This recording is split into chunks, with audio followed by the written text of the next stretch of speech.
And we welcome now one of those who will be voting on that bill. He is Representative Patrick McHenry, Republican of North Carolina, who is the ranking Republican member on the House Financial Services Committee. He joins us by phone from North Carolina. So thank you for your patience, Mr. Congressman. We were talking with the House Speaker, as you heard. Give us your sense about where this bill is. Do you agree with her? It's definitely going to get passed, and it's going to definitely get passed tomorrow morning.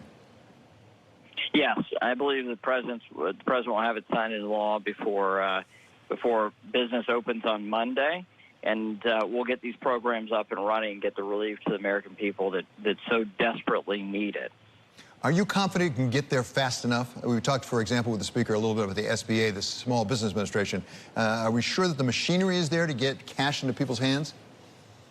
Well, look, I wish that we had gotten this bill passed over the weekend rather than it being strung out all week.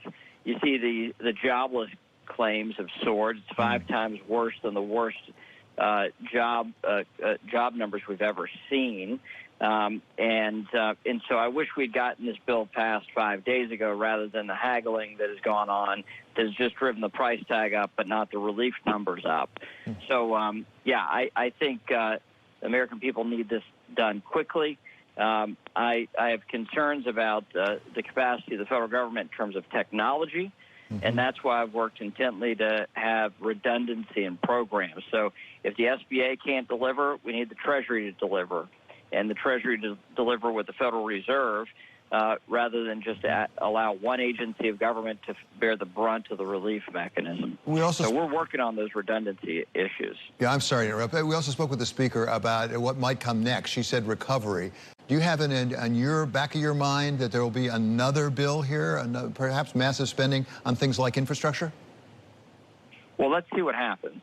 I see a lot of people in Washington desperate for more action for their pet priorities. I think we've got to see what the needs are of the American people. If we can get through the next couple of weeks without having a crushing debt load on small businesses across the country, then in the summer months, once we get past these rising number of coronavirus cases, once we bend this curve and actually get the cases reduced, people can emerge into normal economic life, normal life in America, and that normal life of America will be a strong economy, getting back to the normal business of America. I think those things can happen without government action. I think what we're doing right now is responding like this is a natural disaster, and that means getting people stood back up and getting back on their feet. So you put your finger on what everyone seems to agree is a critical issue is the smaller businesses that employ an awful lot of people in this country, the restaurants and other small businesses. What about down there in North Carolina? What are you hearing from, what are you telling to the small businesses there, the little restaurants that have to lay off their people? How long do they have to wait?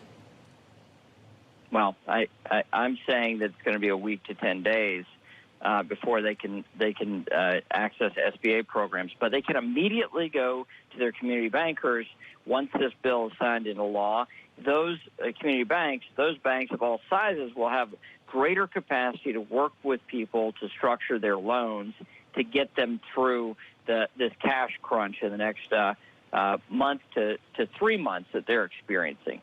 I worry much more about those small business folks than the businesses of the largest size.